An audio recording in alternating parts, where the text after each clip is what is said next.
Hello everyone, my name is Ranjana Yadav और आज हम पढ़ने जा रहे हैं क्लास 10th ज्योग्राफी का चैप्टर 5, जिसमें हम पढ़ेंगे मिनरल्स एंड एनर्जी रिसोर्सेज के बारे में।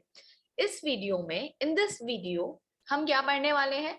हम पढ़ने वाले हैं मिनरल्स के बारे में कि मिनरल्स होते क्या हैं, what is the minerals, mode of occurrence of minerals, ferrous minerals, non ferrous minerals और नॉन मेटालिक मिनरल्स के बारे में। ठीक है, और इसका कंजर्वेशन कैसे होता है वो पढ़ेंगे हम आज अपने इस वीडियो लेक्चर में। बेसिकली हम आज के इस लेक्चर में अपना मिनरल्स का जो टॉपिक है उसको कंप्लीट करेंगे। ओके, तो स्टार्ट करते हैं। सबसे पहले हम आते हैं आपके what is minerals. Okay, so what is minerals? Minerals क्या है?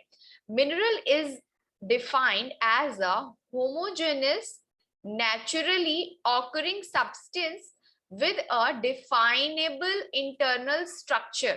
ये एक क्या है? मिनरल की डेफिनेशन है। आपको इसको वन लाइनिंग में लर्न करना है as it is.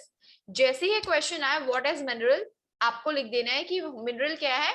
Mineral is the homogeneous naturally occurring substance which a definable internal structure। ठीक है, क्या है मिनरल? एक होमोजेनियस सब्सटेंस है, ठीक है, जिसके अंदर क्या होते हैं? अलग अलग तरह की फॉर्म्स पाई जाती हैं। जैसे कि minerals are found in a varied forms in nature. ठीक है, मिनरल्स क्या है? नेचर में अलग अलग तरीके के हैं, बहुत सारी वेराइड्स हैं।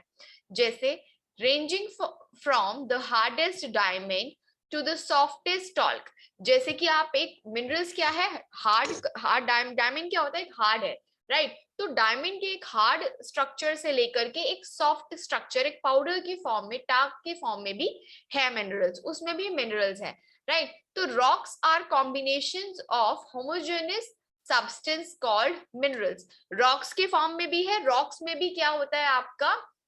मिनरल्स होता है, जिसके कॉम्बिनेशन फॉर्म में क्या मिलता है आपको? सब्सटेंस मिलता है, that is called minerals, right. तो एक आप फॉर एग्जांपल एक पिन से लेकर के शिप तक में सब कुछ में क्या है? आपके मिनरल्स है। Without minerals you are not forming anything else, आप कुछ भी मेक नहीं कर सकते। ठीक है, तो मिनरल्स क्या है? हर तरफ है। अब मिनरल्स की प्रॉपर्टीज क्या है? अभी हमने पढ़ा ना कि it's ranging from the hardest diamond to the softest talc, right. तो कैसे हैं मिनरल्स की? कुछ प्रॉपर्टीज हैं, जैसे कि मिनरल क्या है? हार्ड भी है, लस्टर भी है, कलरफुल भी है आपका, और उसमें एक शेप भी है। जैसे हार्डनेस में क्या है? डायमंड्स आर हार्ड, डायमंड क्या है? हार्ड है, वो भी एक तरह का मिनरल है, right. And talk is a soft, talc जो होता है वो क्या है? पाउडर इज एक सॉल्ट की फॉर्म में भी होता है, सॉफ्ट होता है वो, तो वो क्या है? सॉफ्ट है। तो दो टाइप्स के मिनरल्स हो गए आपको, एक हार्ड और एक सॉफ्ट मिनरल्स हो गया। दूसरा आपका आता है लस्टर। लस्टर में क्या होता है कि एंटीमोनी इज अ शाइनी। ठीक है, जो एंटीमोनी है वो शाइनी होता है, लेकिन जो बॉक्साइट है वो शाइन नहीं करता है, वो कैसा रहता है? डल डल सा रहता है, राइट। नेक्स्ट आता है आपका कलर। कलर्स भी होते हैं मिनरल्स में, जैसे some minerals are always the same colours and other can be different colours. अब आपको यहाँ पे दिख रहा होगा ये ग्रीन कलर का है मिनरल्स एक, ठीक है, इसके बाद ये एक ऑरेंज पिंकिश सा कलर से आपको मिनरल्स दिख रहा है। तो minerals are a colourful, right. Some are different colours and others are different colours and same colours, right. Then shapes. अब क्या है? मिनरल्स में कुछ शेप्स भी होते हैं, कुछ तो प्रॉपर शेप्स में होते हैं, कुछ क्या होते हैं? इरेगुलर शेप्स में होते हैं। जैसे कि कोल, कोल क्या होता है? Coal has a irregular shape because coals की माइनिंग की जाती है। तो माइनिंग में आप देखते हैं कि जब आप उसकी माइनिंग कर रहे हैं तो वो तो ऐसा है नहीं ना कि आपको स्क्वायर शेप में या सर्कल शेप में ऐसा मिल जाएगा। तो जब आप माइन करके कुछ चीजों को निकाल रहे हैं उसके बाद उसका एक आप स्ट्रक्चर देते हैं, राइट। तो उसी तरह से शेप्स में क्या हो गया? कोल जो है, कोल क्या है? मिनरल है, but it's a irregular shape, right. इसके बाद आपका आता है pyrite. Pyrite has a regular shape. Pyrite में क्या है? रेगुलर शेप है, आप देख सकते हैं इमेज में, राइट। तो इस तरह की प्रॉपर्टीज आपको देखने को मिलती हैं। नेक्स्ट आपका आता है mode of occurrence of mineral. आखिर मिनरल्स हमें फाउंड कहां से हुआ है, राइट। तो minerals are used found in ores. The term ore is used to describe an accumulation of any mineral mixed with other element. Mixed with other element. ठीक है, और क्या होता है कि ऐसा नहीं है कि सिर्फ एक ही सिंगल मिनरल है, ठीक है। आप जब किसी चीज की माइनिंग करते हैं, किसी चीज की खुदाई करते हैं, तो ऐसा नहीं है आपने गड्ढा खोदा उसके अंदर से सोना निकल गया, नहीं, ऐसा नहीं होता है। आपने गड्ढा खोदा, उसके साथ बहुत सारी चीजें मिक्स होती हैं, कुछ तो उसके एलिमेंट्स होते हैं, राइट, मिनरल है, एलिमेंट है, ओर हो गया, मिट्टी हो गई, धूल, मतलब बहुत सारे टाइप्स के क्या बोलते हैं उसके साथ में आपको देखने को मिलती हैं बहुत सारी चीजें। So mineral generally occurs in the following forms, ठीक है। देखो 5 टाइप्स में हमको मिनरल्स की फॉर्म्स देखने को मिलती है। फर्स्ट आता है इन इग्निशियस और मेटामॉर्फिक रॉक्स, मिनरल में occur in the cracks, crevices, faults और जॉइंट्स, ठीक है। तो इग्निशियस और मेटामॉर्फिक जो रॉक्स होती हैं आपकी, उसके अंदर भी क्या मिलता है आपको, एक टाइप का मिनरल देखने को मिलता है। जैसे ही वो क्या होती हैं, क्रैक्स होती हैं, ठीक है, साइड से चटक गई, टूट गई, या उसके अंदर वो जो जुड़ी रहती हैं आपस में, तो उसमें भी क्या होता है, उसमें भी आपको मिनरल्स मिले रहते हैं, ठीक है, जब आप उनकी माइनिंग करते हैं तो। जैसे दो दो पत्थर हैं, ठीक है, कोई भी चीज है, अब दो पत्थरों के बीच में आप सपोज अखरोट है, राइट, आपने अखरोट को तोड़ा, उसके अंदर से निकलता है ना आपका सब्सटेंस, तो सेम वैसे ही हो गया, आपका मिनरल भी उसी टाइप में ही रहता है, ठीक है। आपने उसको खोदा, तोड़ा, उसके बाद उसको निकाला, तो कहीं कहीं पे साइड्स में उसकी लेयर्स में मिनरल्स हैं, कहीं पे वो आपने पूरा उसको तोड़ा तो उसके बीच में मिनरल्स पाया, तो लाइक दैट। इसके बाद आपकी आती है कि कुछ जो सेडिमेंट्री रॉक्स होती हैं, क्या होती है, कुछ आपकी जो सेडिमेंट्री रॉक्स होती हैं, उसमें भी आपको क्या मिलता है, number of minerals occurs in bed और लेयर्स, उनकी भी लेयर्स में क्या मिलती हैं आपकी, मिनरल्स आपको देखने को मिलते हैं। उसके बाद आता है the ocean water contains vast quantities of minerals, आपको ओशियन की वाटर्स में भी आपको क्या मिलेगा, मिनरल्स देखने को मिलेगा। फिर उसके बाद आपका the decomposition of surface rocks and the removals of soluble constituents also forms the minerals, like तो जो भी डिकम्पोज करती है ना, पानी है, नदियां बहाकर लाए, उससे डिकम्पोजिशन हुआ है, ठीक है, तो उसके आसपास जितना भी जमावट है, ठीक है, जो भी है उसको रिमूव करके आपने हटा दिया, लेकिन जो उसका सॉल्युबल कॉन्स्टिट्यूएंट है वो कौन से उसमें निकल गया, आपके मिनरल के उसमें निकल गया, ठीक है, उसमें भी क्या मिल गया आपका, डिकम्पोजिशन से भी मिनरल्स पाया जाता है। नेक्स्ट आपका आता है minerals are also occurs as alluvial deposits in sands of valley floors and the base of hills, ठीक है। तो इसमें क्या होता है आपका कि जैसे आपको पता है एलुविलियल क्या होती है, नदियां हैं, पहाड़ों से नदियां आ रही हैं बहती हुई, तो अब वो क्या करती हैं, अपने साथ बहुत सारी चीजें क्या है अपने साथ लेकर आ जाती हैं, ठीक है। तो जब वो अपने साथ लेकर आती हैं, तो जहां पे आके वो रुकती हैं, टकराती है, तो वो क्या करती है, वहां पे उसको फॉर्मेशन कर देती है, साइड साइड में वो जो चीजें बन जाती हैं, आपकी अपरदन होती है, तो उससे भी क्या होता है, उसमें भी क्या होता है, जब ये एलुवियल डिपॉजिट्स होता है, सारा डिपॉजिट इकट्ठा हो जाता है एक जगह, तो वहां पे भी क्या होता है, आपको वहां से भी मिनरल्स देखने को मिलता है, क्योंकि नदियां जो है इधर उधर से टकराती हुई चीजों को काटती हुई लेकर आती है अपने साथ, और एक ही जगह ला करके वो इकट्ठा कर देती है, तो वहां पे भी क्या होता है, आपको मिनरल्स देखने को मिलते हैं, ठीक है। नेक्स्ट आपका आता है क्लासिफिकेशंस ऑफ मिनरल्स, कि मिनरल्स कितने टाइप्स के होते हैं। सो मिनरल्स आर बेसिकली 3 टाइप्स। उसमें आपका आता है पहला मेटेलिक, राइट, पहला आपका क्या आया, पहला आपका आया मेटेलिक,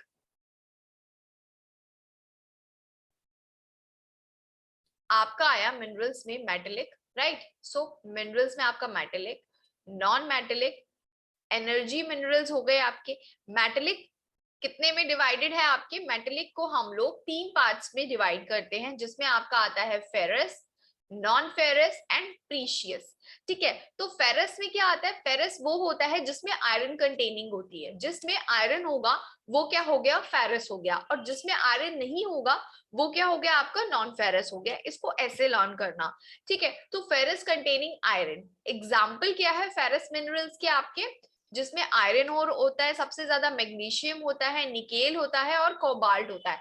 तो फेरस मिनरल्स में कितनी चीजें आ गई आपकी, आयरन आ गया, मैग्नीशियम आ गया, मैग्नीज आ गया, ठीक है, निकेल और कोबाल्ट, ये क्या है, ये आयरन कंटेन मिनरल्स हैं, ठीक। उसके बाद आपका नॉन फेरस में क्या आ गया, नॉन फेरस जिसमें कि क्या है 1% भी आयरन नहीं है, लाइक फॉर एग्जाम्पल आपके कौन से हो गए, कॉपर हो गया, लेड हो गया, टिन हो गया, बॉक्साइट और एक्सेट्रा, राइट। तो ये क्या हो गए, कॉपर, लेड, टीन और बॉक्साइट नॉन फेरस हो गए। फेरस में आयरन और manganese, nickel and cobalt are ferrous, right. Next आ गया आपका प्रीशियस। प्रीशियस मेटेलिक मिनरल्स में आपका एग्जांपल है गोल्ड। सबसे ज्यादा प्रीशियस क्या है, गोल्ड बहुत ज्यादा प्रीशियस है, ठीक है, बहुत ज्यादा कॉस्टली है। सिल्वर, प्लैटिनम एक्सेट्रा, जो ये ज्वेलरी बेस्ड हो गए, ये सारे के सारे क्या है, बहुत ही प्रीशियस हो गए, राइट। इसके बाद आपका आता है नॉन मेटेलिक। नॉन मेटेलिक में होता है आपका माइका, सॉल्ट। माइका आपका आ गया नॉन मेटेलिक में, जिसमें सॉल्ट पाया जाता है, पोटैश पाया जाता है, sulphur, granite, limestone, marble, sandstones, ये जितने भी स्टोन्स टाइप में हो गए, ये क्या हो गए आपके नॉन मेटेलिक हो गए, इसमें किसी भी तरह का मेटल नहीं है, ठीक है। उसके बाद हम नेक्स्ट क्या, एनर्जी मिनरल्स आते हैं आपके। एनर्जी मिनरल्स में कौन से हो गए, कोल, पेट्रोलियम और natural gas, these are also energy minerals, ठीक है। ये क्या हो गए आपके एनर्जी मिनरल्स हो गए, ओके। तो उस तरह से आपका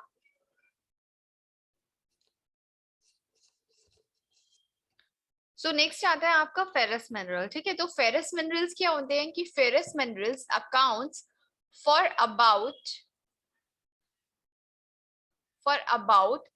3/4, right, 3/4 of the total value of the production of metallic minerals, ठीक है। तो फेरस मिनरल जो है वो कितना है आपके अर्थ पे, 3/4 है, ठीक है, 3/4 पार्ट है इसका टोटल। देन इसमें आपका आता है फेरस मिनरल में सबसे ज्यादा क्या है आपका आयरन ओर है, सबसे ज्यादा क्या है आपका आयरन ओर है। जैसे कि India is endowed with very abundant resources of iron ores, right। तो इसमें क्या है, सबसे ज्यादा हम किस पे, आयरन ओर्स पे निर्भर करते हैं, ठीक है। इंडिया सबसे ज्यादा क्या करता है, आयरन ओर का अबेंडेंट रिसोर्स है। जैसे कि इसका मैग्नेटाइट जो है, मैग्नेटाइट जो आयरन है is the finest iron ore with a very high content of iron up to 70%। तो सबसे ज्यादा हाईएस्ट क्या है, आयरन में भी क्या है, क्वालिटीज होती हैं, ठीक है। आयरन में भी क्या है, सबसे ज्यादा क्वालिटीज होती हैं। जैसे कि मैग्नेटाइट है जो कि 70%, जिसके अंदर क्या है ज्यादा से ज्यादा आयरन पाया जाता है, ये क्या है, it's a excellent magnetite qualities. इसके अंदर क्या है, सबसे ज्यादा बेस्ट क्वालिटी का आयरन क्या है आपका, मैग्नेटाइट है। और इसके अंदर कितना आयरन पाया जाता है आपका, 70% पाया जाता है, राइट। 30% मिट्टी है और मिनरल्स हो गए, right. So magnetite is the finest iron ore with a very high content of iron up to 70%, ठीक है। it has excellent magnetic qualities, मतलब एकदम वो चुंबक की तरह बिल्कुल ज्यादा, अगर ऐसे खड़े हो जाओगे एग्जैक्टली उसकी मैग्नेटिक रेज कैचिंग पावर क्या हो जाएगी, बहुत ही अच्छी हो जाएगी। तो मैग्नेटाइट क्या है, सबसे एक्सीलेंट क्वालिटीज है जिसके अंदर आयरन की। इसके बाद आपका आता है दूसरा हेमेटाइट, ठीक है। तो हेमेटाइट क्या है, hematite ore is the most important industrial iron ore. ये क्या है, ज्यादा से ज्यादातर इसमें क्या होते हैं, इंडस्ट्रियल आयरन में कौन सा ओर यूज होता है, तो इंडस्ट्रियल जो है उसमें आपके हेमाटाइट यूज होता है सबसे ज्यादा। और ये कितना आयरन कंटेन करता है, ये आपका 50 से 60% आयरन ये कंटेन करता है। 70% आपका मैग्नेटाइट हो गया, जो कि जो हैवी इंडस्ट्रीज होती है ना, जो बहुत ज्यादा ही पूरी हैवी लार्ज स्केल की जिसकी इंडस्ट्रियल्स होती हैं, तो उसमें आपका क्या होता है, आप मैग्नेटाइट को यूज करते हैं। लेकिन जो नॉर्मल इंडस्ट्रीज होती हैं, जो अब है आपके यहाँ पे बहुत ज्यादा, तो उसमें आप ज्यादातर किसका इस्तेमाल करते हैं, आप हेमेटाइट ओर का इस्तेमाल करते हैं, which is contain 50 to 60% iron, ठीक है। अब इंडिया में जो है मेजर आयरन बेल्ट्स कहाँ कहाँ है, ठीक है, कहाँ कहाँ से आपको इंडिया में क्या देखने को मिलता है, आयरन देखने को मिलते हैं। जैसे कि उड़ीसा झारखंड बेल्ट है आपकी, दुर्ग बस्तर चंद्रपुर बेल्ट है, फिर आपकी बेल्लारी चित्रदुर्गा चिक्का मंगलुरु और तुमाकुरु बेल्ट है, ठीक है। ये क्या हो गई, टंग ट्विस्टर हो गई, बेल्लारी चित्रदुर्गा मंगलुरु और तुमाकुरु बेल्ट, ठीक है। यहाँ से भी क्या है आपकी ये आयरन ओर मिलती है। फिर आपका महाराष्ट्र गोवा बेल्ट है। आप यहाँ पे देख सकते हैं कि यहाँ पे 7% अदर स्टेट में आपको आयरन देखने को मिलता है, 11% आप देखेंगे झारखंड में है आपका, ठीक है। झारखंड वाले रीजन में आप देख सकते हैं कि 11% आयरन ओर पाया जाता है, 14% आपकी कर्नाटका में आयरन ओर है, छत्तीसगढ़ में आपकी 16% है, और सबसे ज्यादा आपकी उड़ीसा में पाई जाती है। सबसे ज्यादा कहाँ है आपकी, उड़ीसा में पाई जाती है आयरन ओर, ठीक है। तो इसको ऐसे समझो कि मैग्नीज जो है वो भी क्या है, बहुत इंपॉर्टेंट है। It is mainly used in the manufacturing of steel and ferromanganese alloy. ये क्या है, ज्यादा से ज्यादा कहाँ पे पाया जाता है आपके, मैग्नीज स्टील की मैन्युफैक्चरिंग में ज्यादा यूज होता है, क्योंकि इससे क्या होता है आपको एल्यूमिनियम, ठीक है, एल्यूमिनियम जो है वो बनता है। So nearly 10 kg of manganese is required to manufacture 1 ton of steel. मतलब 10 किलो आपकी मैग्नीज जो है कितना मैन्युफैक्चर करती है, 1 ton steel. So it is also used in manufacturing like bleaching powders, insecticides and paints। ठीक है, तो मैग्नीज का जो है मैन्युफैक्चरिंग ब्लीचिंग पाउडर बनाने में भी किया जाता है, इंसेक्टिसाइड्स को मारने के लिए जो पाउडर आता है, जो लिक्विड आता है उसको बनाने के लिए भी किया जाता है, पेंट्स के अंदर भी डालते हैं कि इसकी हार्ड शेप आए, थोड़ा सा मतलब कलर अच्छा सा हो, फ्रेग्रेंस अच्छी सी हो। सो इन सब चीजों को के लिए भी क्या मैग्नीज का जो है यूज किया जाता है, मैन्युफैक्चरिंग में ये इस्तेमाल होता है। And Orissa is the largest producer of manganese. आपका जो उड़ीसा है वो सबसे ज्यादा क्या करता है, मैग्नीज को प्रोड्यूस करता है। आप देख सकते हैं यहाँ पे आंध्र प्रदेश में 10%, कर्नाटका 11%, उड़ीसा 25%, महाराष्ट्र 2% अदर स्टेट्स करते हैं और एमपी 27% करता है।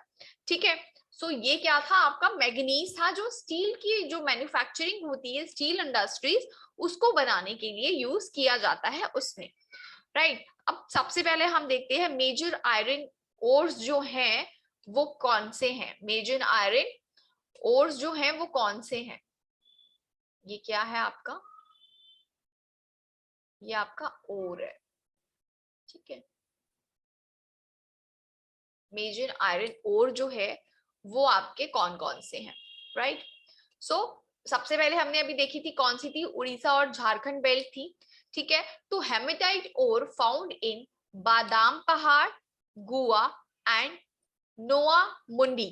ठीक है, तो हेमेटाइट कहाँ पे आपको पाया जाता है, हेमेटाइट और आपके बादाम पहाड़ पे, गोवा में और नोआ मुंडी में पाया जाता है। ठीक है, जिसका सबसे ज्यादा जो पोर्ट है जहां से ये मिलता है, जहां से मतलब पोर्ट इनके ज्यादा इंपॉर्टेंट है, आपको पोर्ट्स लर्न होने चाहिए कि इंडिया का जो आयरन पोर्ट है वो कहाँ से है, कहाँ से उनका जो है क्या होता है मैन्युफैक्चरिंग होती है और क्या होता है ट्रेड होता है। तो कहाँ से होता है आपका उड़ीसा झारखंड बेल्ट की जो ट्रेडिंग सिस्टम है, पोर्ट है वो क्या है, पाराद्वीप पोर्ट। कौन सा पोर्ट है आपका, पाराद्वीप पोर्ट। ठीक है, और यहाँ पे कौन सा जो है और फाउंड होता है, यहाँ पे आपको हेमाटाइट और फाउंड होता है, मैग्नेटाइट नहीं हेमाटाइट, ये भी याद रखना है कि हेमाटाइट और फाउंड होता है आपके बादाम पहाड़, गोवा और नोआ मुंडी से। ठीक है, वो भी कौन से पोर्ट से, आपके पाराद्वीप पोर्ट। कहाँ पर है आपके, उड़ीसा झारखंड बेल्ट।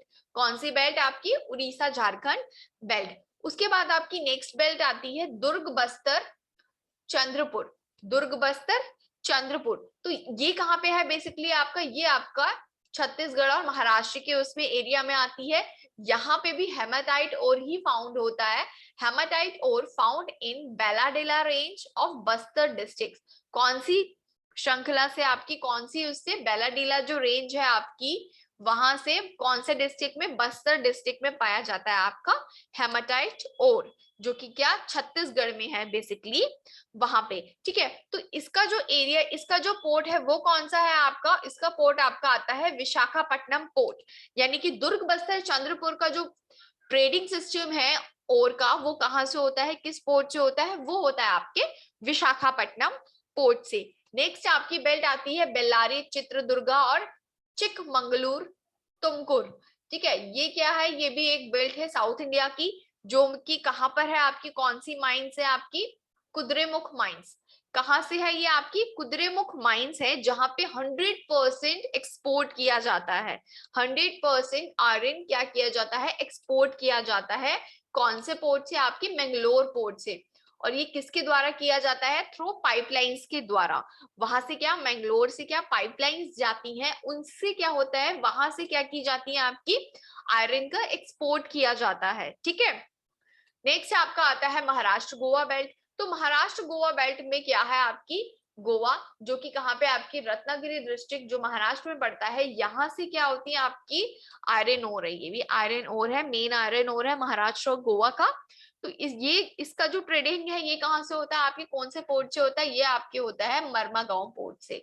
कौन से पोर्ट से होता है आपके, मरमागांव पोर्ट से, ठीक है।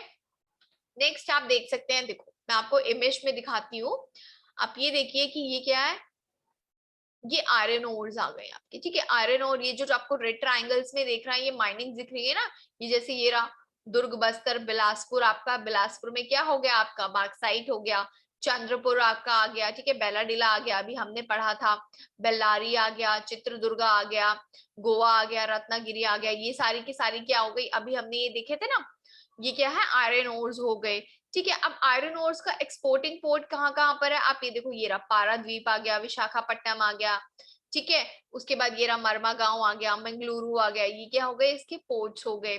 फिर आपकी मैग्नीज आ गई, मैग्नीज आ गई आपकी, मैग्नीज कहाँ पर आ गई आपकी, मैग्नीज को अगर हम देखें तो मैग्नीज बेसिकली कहाँ कहाँ पर है आपका, बालाघाट, नागपुर हो गया आपका, ठीक है, भंडारा हो गया आपका, ठीक है। उसके बाद बैक साइड और कहाँ पर है आपकी, ये यहाँ पे इस एरिया में, ठीक है, केंदुझार, केंदुझार में भी क्या है आपकी बॉक्साइट है, ठीक, बॉक्साइट है, मैग्नीशियम है, सॉरी मैग्नीशियम है, बॉक्साइट नहीं है, बॉक्साइट आपकी हो गई है कोकापुट में, ठीक। तो ये बहुत सारी ये जो जगहें हैं यहाँ पे, बेसिकली ये जो एरिया है east and south, south and east का, ये पूरा का पूरा एरिया यहाँ से यहाँ तक ये क्या है, पूरा मिनरल्स से भरा हुआ है, ठीक है। तो ये चीज है। नेक्स्ट आपका देखिए हम, नेक्स्ट आपके आते हैं नॉन फेरस मिनरल्स, ठीक है। अभी हमने क्या पढ़ा था आपका, फेरस मिनरल्स पढ़ा था, अब हम क्या पढ़ रहे हैं, नॉन फेरस मिनरल्स पढ़ रहे हैं। तो non ferrous minerals include copper, bauxite, lead, zinc and gold, ठीक है। तो these minerals play a vital role in a number of metallurgical, engineering and electrical industries।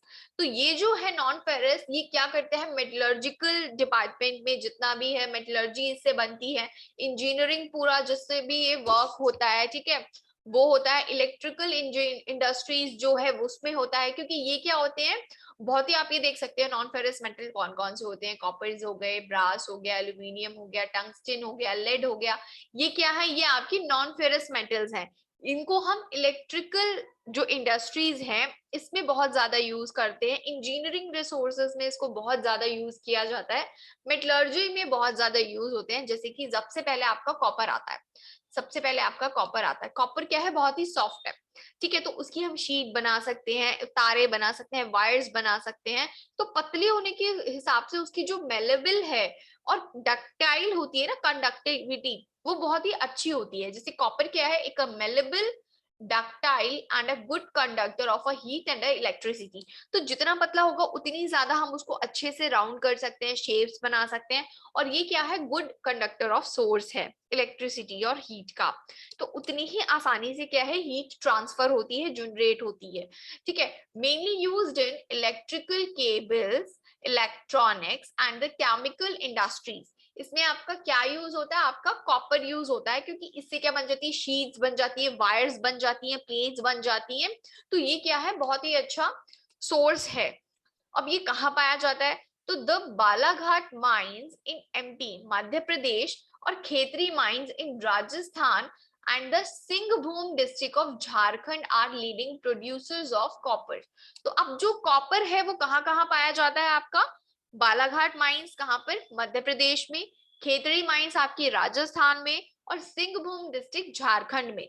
यहां से क्या मिलती है आपको, यहां से आपको मिलती है क्या, कॉपर मिलता है। तो इंडिया में 3 जगह 3 माइंस है जहां से आपको कॉपर मिलती है। तो ये आपको याद रखना है, क्योंकि आपसे एग्जाम में पूछा जा सकता है कि बालाघाट माइंस कहाँ है, तो आपको पता होना चाहिए कि एमपी में है। अब बालाघाट माइंस किस चीज के लिए फेमस है, तो किस लिए फेमस है, आपकी कॉपर के लिए फेमस है। ये जो सिंहभूम है, सिंहभूम डिस्ट्रिक्ट में जो झारखंड में है, ये किस लिए फेमस है, यहाँ से आपको क्या मिलता है, कॉपर मिलता है। खेतरी माइंस में भी कॉपर मिलता है, खेतरी माइंस कहाँ है आपकी, राजस्थान में है, ठीक है। तो ये चीजें याद रखनी है।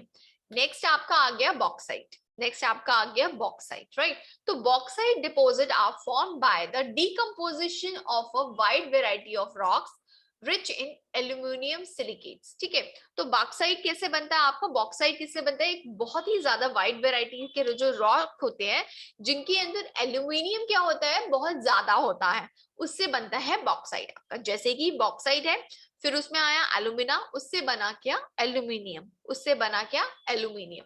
सो इन चीजों से क्या बनता है आपका बॉक्साइट, राइट। तो aluminium is obtained from bauxite. Aluminium has good conductor and a great malleability, ठीक है। तो एल्यूमिनियम में क्या है आपका बॉक्साइट से बना है, राइट। एल्यूमिनियम क्या है, गुड कंडक्टिविटी है और उसमें ग्रेट क्या है, मेलेबिलिटी है। मींस कैसा हो गया बॉक्साइट, वो भी क्या है एल्यूमिनियम की क्या होती है, आप देखते हैं पतली सी शीट बनती है, प्लेट्स बनती है, चादरें ऐसे बनती है ना, वायर्स बन जाते हैं। तो ये क्या है, काफी अच्छे गुड कंडक्टिविटी इनके अंदर होती है, जिसको हम यूज कर सकते हैं आपकी किसमें, अलग अलग रिसोर्सेज के हिसाब से इंडस्ट्रीज में।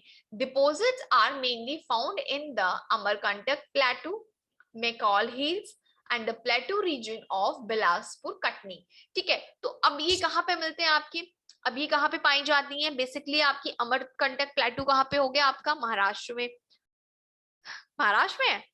अमरकंटक प्लेटू कहाँ है, अमरकंटक प्लेटू एमपी में है, समझ में आया। तो अमरकंटक कहाँ पे है आपका, एमपी में पाया गया। मैकॉल हिल्स के वहां पे जो बिलासपुर कटनी है, यहां से पाई जाती है क्या, बॉक्साइट। तो बॉक्साइट का आप बहुत ज्यादा से ज्यादा आप देख सकते हो यहाँ पे कहाँ पे मिल रहा है। देखो 2% अदर स्टेट में, महाराष्ट्र में 8%, छत्तीसगढ़ 8%, झारखंड में 9%, गुजरात 24%, और सबसे ज्यादा कहाँ पे आपका आ गया, उड़ीसा में। सबसे ज्यादा कहाँ पे आपका आ गया, उड़ीसा में, ठीक है। नेक्स्ट जो आपका आती है हमारी नॉन मेटेलिक मिनरल्स। अभी हमने क्या पढ़े थे, मेटल्स के बारे में पढ़ा था, अब हम क्या पढ़ने जा रहे हैं, नॉन मेटेलिक मिनरल्स के बारे में पढ़ने जा रहे हैं, जिसमें सबसे पहले आपका आता है माइका। सबसे पहले आपका आता है माइका। देखो नॉन मेटेलिक्स में कितने मिनरल्स हो गए आपके, mica, salt, granite and limestone, ठीक है। These are 4 types of non metallic minerals. ये आपका माइका है, ये सॉल्ट हो गया आपका, ये आपका ग्रेनाइट हो गया, और ये हो गया आपका लाइमस्टोन, ठीक है। तो ये आपके क्या है, नॉन मेटेलिक मिनरल्स हैं। तो mica is mineral made up of a series of plates और लीव्स। किससे बना होता है ये, प्लेट्स और लीव्स से, ठीक है। इट कैन बी क्लियर, साफ दिखाई देता है, ब्लैक कलर का होता है, ग्रीन कलर का होता है, रेड, येलो और ब्राउन कलर का होता है, ठीक है। तो क्या क्लियरली भी होता है, मतलब ट्रांसपेरेंट समझ लो आप उसको, क्लियरली दिखाई देगा, उसके अंदर से ब्लैक कलर का है, ग्रीन कलर का है, रेड, आप यहाँ पे देख सकते हैं ना, ये ब्लैक कलर का हो गया है, right. So mica is a most indispensable mineral used in electric and electronic industries, ठीक है। कहाँ पे ज्यादातर यूज होता है ये, आपके इलेक्ट्रॉनिक इंडस्ट्रीज में। It has excellent dielectric strength, low power loss factor, insulating properties and resistance to high voltage. That's why क्या है, इसका यूज होता है आपका किसमें, इलेक्ट्रिकनॉनिक क्या इंडस्ट्रीज में, क्योंकि ये लो पावर लॉस फैक्टर होता है, ठीक है। इंसुलेटिंग प्रॉपर्टीज होती है इसके अंदर, और इसके अंदर डाई इलेक्ट्रिक स्ट्रेंथ क्या है, काफी ज्यादा पाई जाती है। दैट्स व्हाई क्या है, ये बहुत ही एक्सीलेंट कंडक्टर है किसका, आपका इलेक्ट्रॉनिक इंडस्ट्रीज का, ठीक है। फिर mica deposits are found in the northern edge of the Chota Nagpur प्लेटू।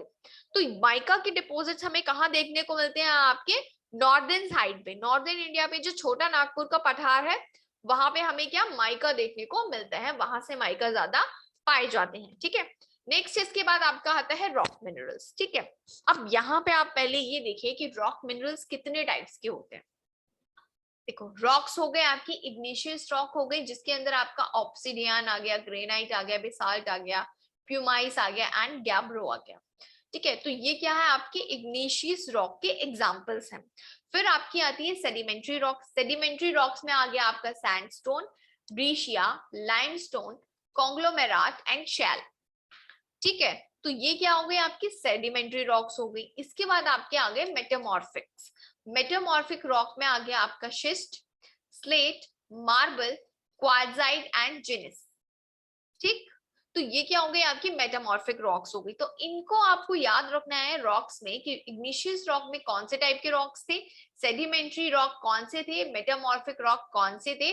तो ये आपको याद रखने हैं। कई बार आपसे डायरेक्टली पूछ लिया जाएगा कि slate is the type of rock, slate is the which type of rock, तो आप क्या बोलेंगे, कौन सी रॉक है, मेटामॉर्फिक रॉक है, राइट। तो इसी तरह से आपको पता होना चाहिए कि limestone is the part of, limestone is a part of sedimentary rock, right. तो ऐसे कुछ क्वेश्चंस आपके एग्जाम्स में आते हैं।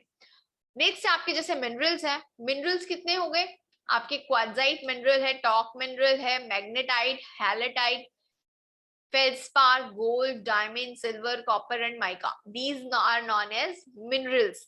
ठीक, तो मिनरल्स क्या है, रॉक्स क्या है, इसमें आपको कंफ्यूज नहीं होना है, ठीक है।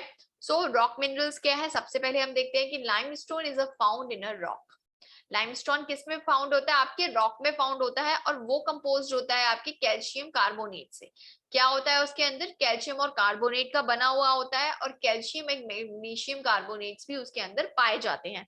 तो लाइमस्टोन जो है वो रॉक से बना होता है, और उसके अंदर क्या मिलता है आपको, कैल्शियम कार्बोनेट और कैल्शियम एंड मैग्नीशियम कार्बोनेट भी देखने को मिलता है। इससे बनता है आपका limestone. It is the basic raw material for the cement industry and essential for smelting iron ore in the blast furnace। ठीक है, तो ये क्या है, बेसिक रॉ लाइमस्टोन क्या है आपका, एक बेसिक रॉ मटेरियल है सीमेंट इंडस्ट्री के लिए। आपको अगर सीमेंट इंडस्ट्री में सीमेंट का मैन्युफैक्चर करना है तो आपको क्या करना पड़ेगा, लाइमस्टोन से आप बनाएंगे, ठीक है। तो ये किस चीज के लिए होता है एसेंशियल, एसेंशियली इसमें स्मेल्टिंग आयरन जिससे की जा सके, और ब्लास्ट फर्नेसिंग जो है वो किया जा सके, वहां पे उस चीज के लिए क्या है, बेसिकली आपका लाइमस्टोन जो है वो रॉक मिनरल के उसमें यूज होता है। समझ में आ गया, समझ में आ गया ना।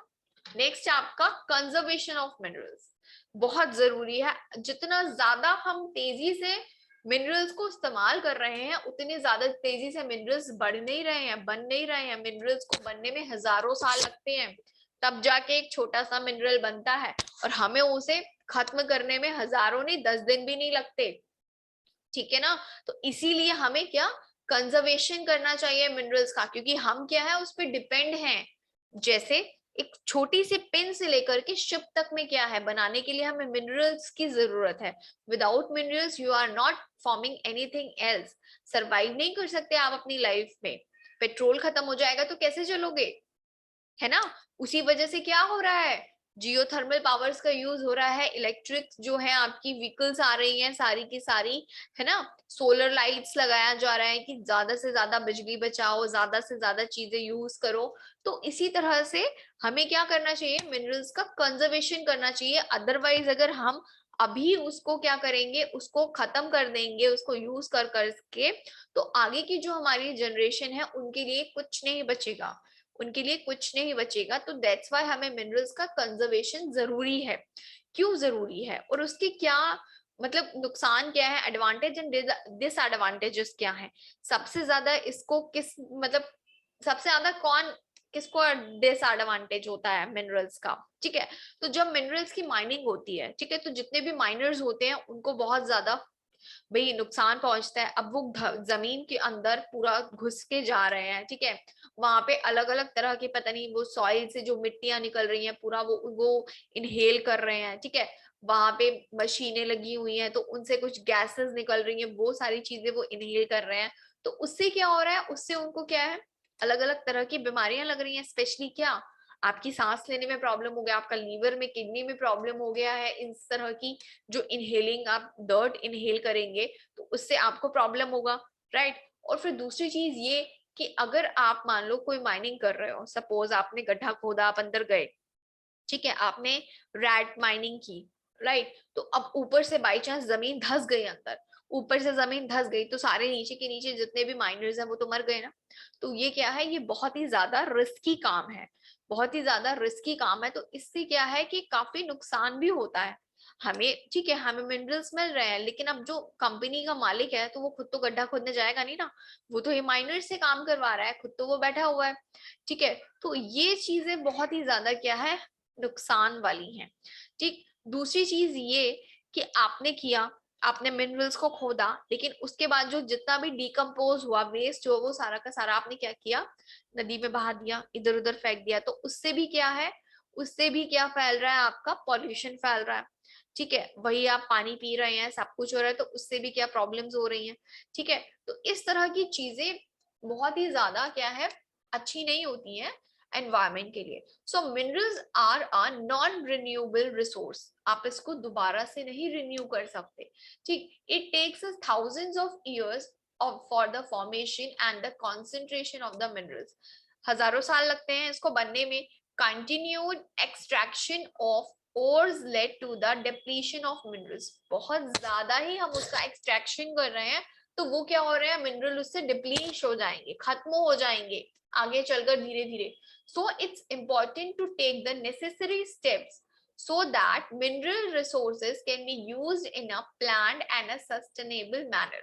तो उससे क्या होगा, हमें कुछ बहुत ही ज्यादा क्या लेना है, इंपॉर्टेंट स्टेप लेने हैं, नेसेसरी स्टेप्स लेने हैं, जिससे कि क्या मिनरल्स अच्छे से क्या होगा, रहेगा, सस्टेनेबल मैनर से उसको यूज करना है, उसको हमें क्या करना है, कंजर्व करना है, प्रोटेक्ट करना है।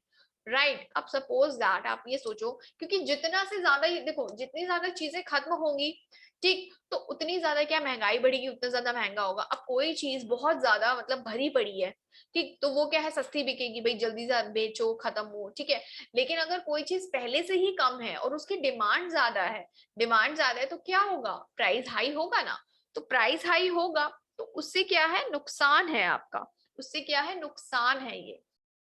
अब जाहिर सी बात है, चीजें खत्म हो गई, अब उसको खुदवाने में, उसकी माइनिंग करवाने में भी तो जितना अंदर वो धंसता जाएगा, जितना अंदर वो होगा, उतनी ज्यादा क्या होगी, उतनी ज्यादा प्रॉब्लम भी तो बढ़ेगी ना, उसको निकलवाने में उतना पैसा लगेगा। तो उतना पैसा लगेगा तो फिर वो उतनी चीजें महंगी होती जाएंगी। सपोज आप पेट्रोल को ले लो, आप गए, यहाँ से उठाया, आपको 10 मिनट के लिए यहाँ जाना था दूध लेने, आपने उठाया गाड़ी, वॉक नहीं की, आप उठाई आपने गाड़ी, आप निकल गए, घुमा कर लेकर चले आए, तो वो पेट्रोल खत्म नहीं हुआ क्या, पेट्रोल उड़ा दिया ना आपने। तो पेट्रोल क्या है, रिन्यूएबल है, नॉन रिन्यूएबल है ना। तो फिर पेट्रोल आप एक बार खत्म कर देते हैं, दोबारा ला सकते हैं, नहीं ला सकते ना। तो दैट्स वाई वही चीजें हैं कि आपको क्या करना है, आपको उसको सस्टेन करना है।